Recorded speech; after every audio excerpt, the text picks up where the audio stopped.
उबर पे ये जो टैक्सियां हैं इन पर शिकंजा कसा है 10,000। उनके परिवार को कोई ना कोई आर्थिक मदद। ये बाइक टैक्सी दोबारा से चालू दिल्ली के अंदर होती है। ऑटो ड्राइवर का दिल्ली सरकार इंश्योरेंस करवाएगी क्योंकि बाद में भी पैसे आए, कुछ लोग रह रहे हैं, ज्यादातर लोगों को मिले ही पैसे। नमस्कार दोस्तों, मैं हूं आपका दोस्त आशु। आप देख रहे हैं आपका अपना YouTube चैनल XYZ सब कुछ। तो दोस्तों, हमारे साथ आज मौजूद हैं आम आदमी पार्टी के यूनियन प्रदेश संगठन मंत्री हैदर अली जी।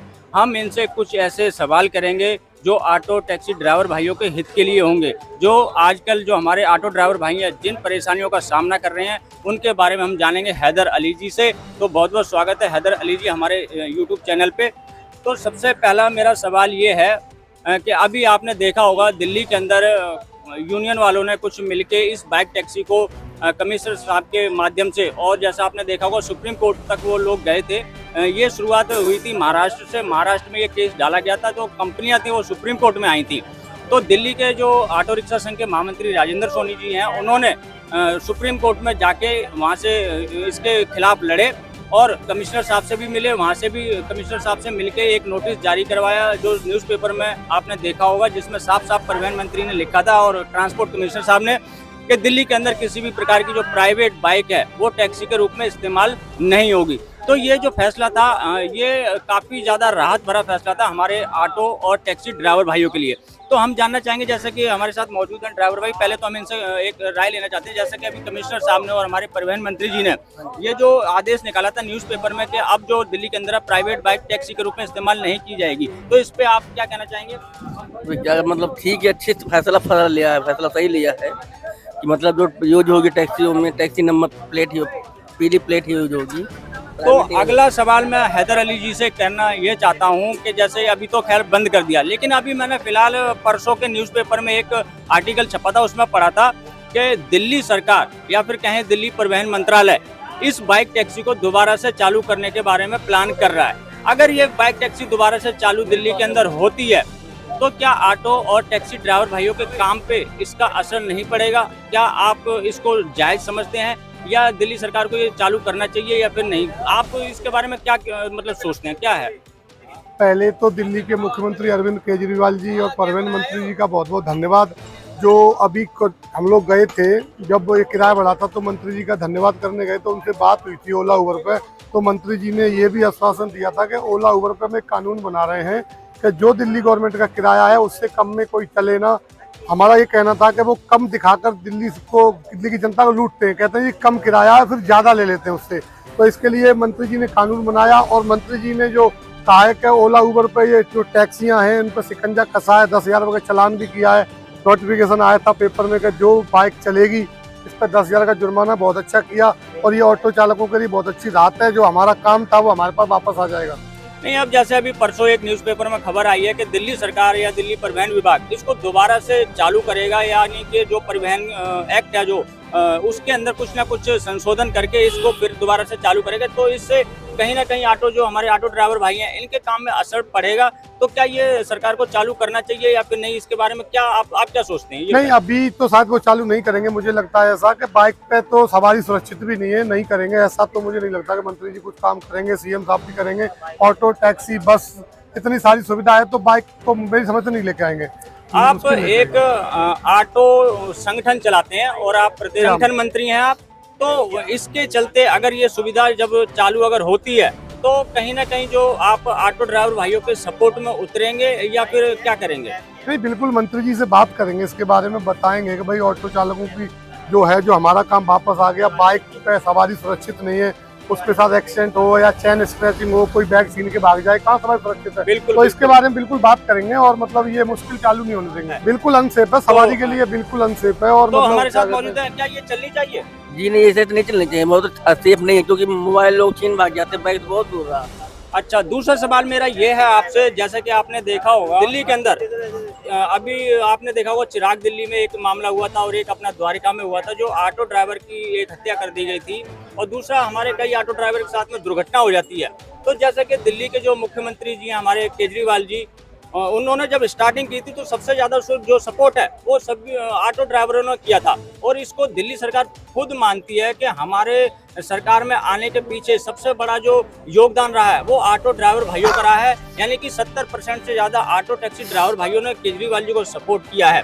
तो जब इतने 70% ऑटो टैक्सी ड्राइवर भाइयों ने दिल्ली सरकार को सपोर्ट किया है, तो अभी तक दिल्ली सरकार ऐसा कोई भी सोशल सिक्योरिटी स्कीम योजना बनाने में कामयाब क्यों नहीं हुई, जिससे कि दुर्घटना होने पर, जैसे कि दिल्ली सरकार, जैसे अभी आपने वो देखा होगा जो हमारे शंभू दयाल जी शहीद हुए थे उनको भी दिया, और जो कोरोना वॉरियर्स होते हैं उनको भी 1-1 करोड़ रुपया दिया। तो कहीं ना कहीं दिल्ली सरकार जब इतना सपोर्ट ऑटो टैक्सी ड्राइवर इनको करते हैं, तो इनके लिए एक ऐसी योजना लाने में विफल क्यों रही, जिससे कि अगर कोई दुर्घटना हो जाती है और उनकी मृत्यु हो जाती है तो उसके बाद उनके परिवार को कोई ना कोई आर्थिक मदद मिल सके, जिससे उनका परिवार चल सके।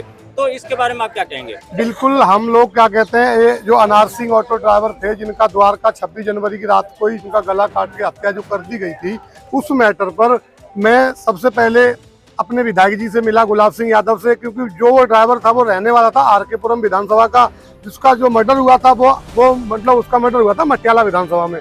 तो गुलाब सिंह यादव जी से मिले, गुलाब सिंह यादव जी ने तुरंत अपने जेब से, अपने फंड से, अपने घर से 50,000 रुपए की सहायता राशि दी और कहा कि हम सरकार से भी बात करेंगे। इसी मैटर पे हम लेके आर.के. पुरम विधानसभा विधायिका से मिले, प्रमिला टोकर जी से, उन्होंने भी हमको कहा, आश्वासन दिया कि हम भी सरकार से बात करेंगे। और दोबारा फिर हम विनय मिश्रा जी जो द्वारका विधानसभा विधायक, उनसे भी मिले। उसके बाद हम परिवहन मंत्री जी से खुद नजफगढ़ में जाके मिले। मंत्री जी बिजी थे, वहाँ थे नहीं, तो वीडियो कॉल पे हमारी बात हुई मंत्री जी से। और माननीय कैलाश गहलोत जी ने हमसे ये कहा कि आप अपनी जो एप्लीकेशन है वो लिख के दे दो कि भाई ये ऑटो चालक था, ये गाड़ी चला रहा था, गाड़ी नंबर ये था, ऐसे ऐसे इसके साथ हुआ। तो उन्होंने कहा जो भी संभव मदद होगी हम अपने रेवेन्यू डिपार्टमेंट को चिट्ठी भेजेंगे, पूरी फाइल को चलाएंगे। जो फाइल चलेगी हम कोशिश करेंगे कि 1 करोड़ रुपए की जो राशि है वो ऑटो ड्राइवर को भी मिले। मंत्री जी ने पूरा आश्वासन दिया है, वो चिट्ठी हमने लिख के दिया, आम आदमी पार्टी ऑटो संगठन के लेटर पैड पे लिख के दी है। मंत्री जी से बात हुई है, उन्होंने आश्वासन भी दिया है कि हम करेंगे। लेकिन उस केस में एक सच्चाई क्या है? सच्चाई ये है कि एक आज से 10-12 साल पहले एक रेप कांड हुआ था बहुत बड़ा। दामिनी से पहले का जो रेप केस था, वो एक लड़की को हमारे में जहाँ कॉलोनी में रहता हूँ वहीं से लड़की को उठा ले गए और उसके साथ रेप किया, बहुत बुरी तरीके से बेचारी को मार के उधर कहीं हरियाणा में रेलवे ट्रैक के आगे फेंक दिया। 3 आरोपी थे, 3 आरोपी पकड़े गए। क्या ऑटो ड्राइवर थे उसमें शामिल? नहीं, ऑटो ड्राइवर नहीं थे। 3 आरोपी पकड़े गए। सेशन कोर्ट ने फांसी सजा बोल दी, हाई कोर्ट ने फांसी की सजा बोल दी उनकी, लेकिन सुप्रीम कोर्ट के जज ने रिटायरमेंट होने के 3 दिन पहले, वो जज रिटायरमेंट होने वाले थे, उनसे 3 दिन पहले उन्होंने ये कह के उसको छोड़ दिया, बरी कर दिया कि भैया वो मतलब पुलिस ने सही जांच नहीं की, ये कह के उसको बरी कर दिया। और उसने जेल से बाहर आते ही हमारे ऑटो चालक जो अनार सिंह थे उनका गला काटकर उनकी हत्या कर दी। तो हम ये मांग भी करते हैं कि ऐसे हत्यारे को फांसी की सजा होनी चाहिए, क्योंकि जेल से बाहर आते हैं उसे ऑटो चालक को मार दिया। बिल्कुल ऐसे जो लोग हैं इनको सख्त से सख्त जो है सजा मिलनी चाहिए। लेकिन मेरा मैंने ये जो आपसे सवाल था वो ये था कि कोई दिल्ली सरकार कोई भविष्य में ऐसी योजना लाने वाली है जिससे कि अगर किसी ऑटो ड्राइवर भाई की दुर्घटना में मौत हो जाती है तो उसके परिवार को ऐसी आर्थिक मदद मिले जिससे कि उसका परिवार अपना पालन पोषण कर सके। क्या भविष्य में ऐसी स्कीम आने वाली है? बिल्कुल, आम आदमी पार्टी ऑटो संगठन के जो भी कार्यकर्ता प्रदेश की टीम है, सब हम लोग ये मांग कर रहे हैं कि सरकार कोई ऐसा हम लोगों के लिए करे जिससे हमारे जो ऑटो चालक साथी हैं जिनकी ऑन द स्पॉट डेथ हो जाती है या उनके साथ में कोई चाकू मार के उनका मर्डर कर देता है। पहली बात इसमें एक चीज पता है क्या है कि अगर हम कैसे जानेंगे चोर है ये वो है, अगर हम रात में मना कर देते हैं तो चालान हो जाता है, लेके जाते हैं तो वो गला काट देता है। तो फिर कंडीशन रखे क्या? तो सरकार कोई सिक्योरिटी दे हमें, और सरकार कहे कि भाई हम आपको सिक्योरिटी देंगे, या सरकार कोई पैसा दे हमारे परिवार के लिए, जिससे जो परिवार जो चला गया वो तो वापस नहीं आता, लेकिन कुछ दिन के लिए उसका ऐसा जुगाड़ तो हो जाए जो अपने पैरों पर परिवार खड़ा हो जाए। बिल्कुल ऐसी उसको आर्थिक मदद मिलनी बिल्कुल चाहिए। हम लोग मांग कर रहे हैं। उनके बच्चों की परवरिश है, उनकी पढ़ाई लिखाई है, ऐसी स्कीम बनानी चाहिए दिल्ली सरकार को जिससे उसका परिवार जो खड़ा हो सके, जो बच्चे हैं पढ़ सकें और अपना पालन पोषण जो है वो कर सकें। इंश्योरेंस के साथ ISI कार्ड होना चाहिए जिसमें ऑटो रिक्शा ड्राइवर जो अपने बच्चों का इलाज करा सकते हैं। मतलब इनका कहना ये है कि ऑटो ड्राइवर को एक ऐसा, जैसे मैंने आपको बताया, सोशल सिक्योरिटी योजना आनी चाहिए जिसमें जैसे ESI कार्ड है, कोई बीमार पड़ जाता है उसको हॉस्पिटल में फ्री इलाज होना चाहिए। तो ऐसी भी ड्राइवर भाइयों की समस्याएं हैं जो आप लोगों को करनी है, समाधान करना है, तो इसके बारे में बता सकते हैं? नहीं, इस पर भी मंत्री जी से बात हुई है कि मंत्री जी ने कहा है हर ऑटो ड्राइवर का दिल्ली सरकार इंश्योरेंस करवाएगी। वो भी बात हुई है, वो तैयार है इस चीज़ पे करने के लिए। और इंश्योरेंस हर ऑटो ड्राइवर का दिल्ली सरकार करवाएगी। दिल्ली सरकार आश्वस्त रहे ड्राइवर भाई, और हो सकता है बहुत जल्दी, हम लोग मांग भी कर रहे हैं, एक सीएम साहब के साथ एक बड़ी ऑटो चालकों की रैली हो जाए।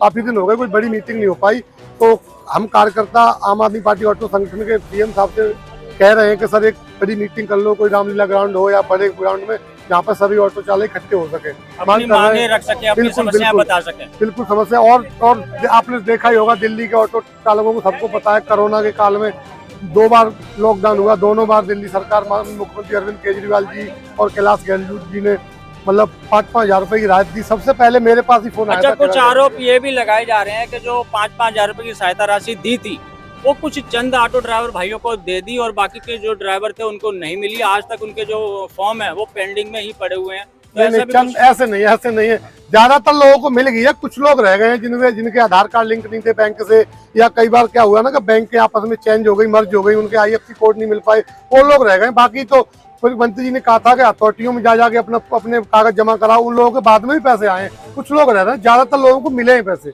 तो अगला सवाल मैं आपसे ये करना चाहूंगा, जैसे कि आपने देखा होगा दिल्ली सरकार ने तमाम सी बहुत सारी जो ट्रांसपोर्ट से रिलेटेड जो काम है वो सारे ऑनलाइन कर दिए। ठीक है, बहुत अच्छा काम किया, मैं इसके लिए ट्रांसपोर्ट डिपार्टमेंट को बहुत बहुत धन्यवाद देता हूँ और हमारे केजरीवाल जी को बहुत बहुत धन्यवाद देता हूँ। उन्होंने ऑटो टैक्सी ड्राइवर भाइयों के जो काम है वो सभी ऑनलाइन कर दिए। लेकिन दोस्तों यहाँ पे सबसे बड़ी दिक्कत ये आती है, अभी मेरे पास एक मैसेज आया, ये जो मानस फाउंडेशन की जो क्लास लगती है फिटनेस कराने के लिए, तो इसमें अभी जो बुराड़ी में आप जाएंगे तो सुबह 5 बजे 6 बजे वहाँ पे लाइन लग जाती है और ये 2 घंटे की फिटनेस से पहले क्लास लेनी होती है। उसमें 90 के आसपास एक पहले बैच में लिए जाते हैं, उसके बाद कुछ ऐसे ही 2 बैच लगते हैं।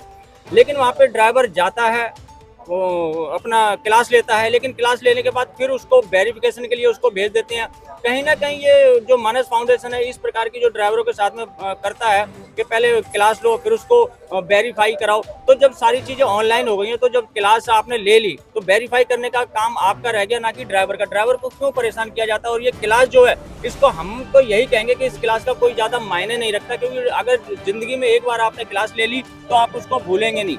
ये सिंपल सी क्लास होती है कि आपको किसी महिला के साथ में किस प्रकार से पेश आना है।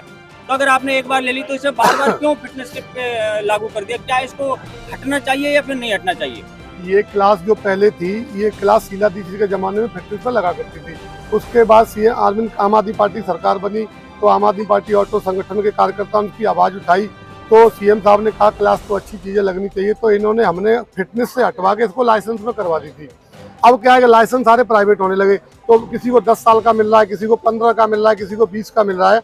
तो सरकार ने फिर दोबारा से इसको फिटनेस पे कर दिया, क्योंकि किसी ऑटो चालक को तो 2 साल की फिटनेस मिल जाती है, किसी को 1 साल की फिटनेस मिलती है। नहीं तो हमारे साथ में ड्राइवर भाई मौजूद है, हम थोड़ा सा इनसे जानने की कोशिश करेंगे। जैसे कि अगर आपको एक बार में क्लास दे दी गई तो आप उसको कितने साल तक याद रखेंगे? उससे मैं याद रहता है, वैसा याद रहेगा। तो जैसा अभी फिटनेस पे जो ये क्लास लग रही है, जैसे अगर लाइसेंस पे ये क्लास चालू कर दी जाए तो कम से कम ड्राइवर को 10 साल तक इस क्लास को लेने की आवश्यकता नहीं है। तो आप क्या चाहेंगे, ये क्लास रहनी चाहिए या इसको हटना? नहीं, हटनी चाहिए। तुम मतलब ये तो परेशानी है ड्राइवर को। आप बताइए क्लास के बारे में बताइए आप। सब पुराना कोई हाई स्कूल इंटर एक बार पास कर लेता है तो बार बार करने को जीवन भर उसको याद रहता है। जो एक बार सर्टिफिकेट मिल गया उसी के माध्यम से अगर आप 10 साल के बाद भी अगर कहीं पे जॉब अप्लाई के लिए करने जाते हैं तो सिर्फ इंटरव्यू होता है, उसके बाद आपको जॉब दे दी जाती है। कोई बार बार ये नहीं कि आप दोबारा से करके आइए। तो दोस्तों यहाँ पे एक तो ये दिक्कत थोड़ी सी हो रही है। मैं हैदर अली जी से कहूँगा कि आम आदमी पार्टी के बिल्कुल लिंक में रहते हैं, उनके कॉन्टेक्ट में रहते हैं। तो सभी जैसा कि आपने खुद सुना ड्राइवर भाई ये कहने कि इस क्लास को जो है जहाँ तक है इसको खत्म कर देना चाहिए या फिर इसको फिटनेस से हटा के लाइसेंस पे कर देना चाहिए, ताकि 8-10 साल उसको समय मिले। ठीक है, अगला सवाल ये है, कुछ अभी आपने देखा होगा बुराड़ी के अंदर अभी आप जाएंगे अपनी गाड़ी पासिंग कराने के लिए, वैसे तो फ्री ऑफ कॉस्ट होती है, कोई पैसा नहीं लगता, लेकिन वहाँ पे अगर कोई ड्राइवर जाता है तो उससे जो दलाल होते हैं वो 700, 800, 1000 ऐसे जो पैसे उनसे ले लेते हैं। तो इस पे लगाम लगानी चाहिए, इसके बारे में आप क्या करेंगे? ड्राइवरों की हेल्प हम लोग बहुत कर रहे हैं। ड्राइवरों से कह रहे हैं भाई आप डायरेक्ट जाइए, अगर इंस्पेक्टर आपको कोई परेशान करता है तो आम आदमी पार्टी ऑटो संगठन का हेल्पलाइन नंबर है, आप उसको कॉल करो। पार्टी का जो पूरी दिल्ली में हमने बांट रखा है 8588833553 नंबर है, उस पर कॉल करो, हम आपकी हेल्प करेंगे, संगठन आपकी हेल्प करेगा, आपकी गाड़ी पास कराएंगे। किसी भी अथॉरिटी में कोई दिक्कत आ रही है आप बताइए, हम कराने की पूरी कोशिश करेंगे। संगठन पूरा काम कर रहा है, जहाँ दिक्कत आ रही है बताओ, ड्राइवर बताते हैं, उनकी हेल्प भी करते हैं, वो हेल्प होती है ड्राइवरों की, ऐसी बात नहीं है। बाकी जो अधिकारी नहीं मानता है वो सीएम साहब को शिकायत दी जाती है, उनके खिलाफ एक्शन भी होता है। चलिए बहुत बहुत धन्यवाद हैदर अली जी आपका, जो आप आए और आपने हमारे सवालों का जवाब दिए। आपसे फिर मिलेंगे, फिर जो समस्या होंगी फिर बहुत बहुत बताएंगे। धन्यवाद जी, तब बहुत तक बहुत के लिए जय हिंद, जय भारत।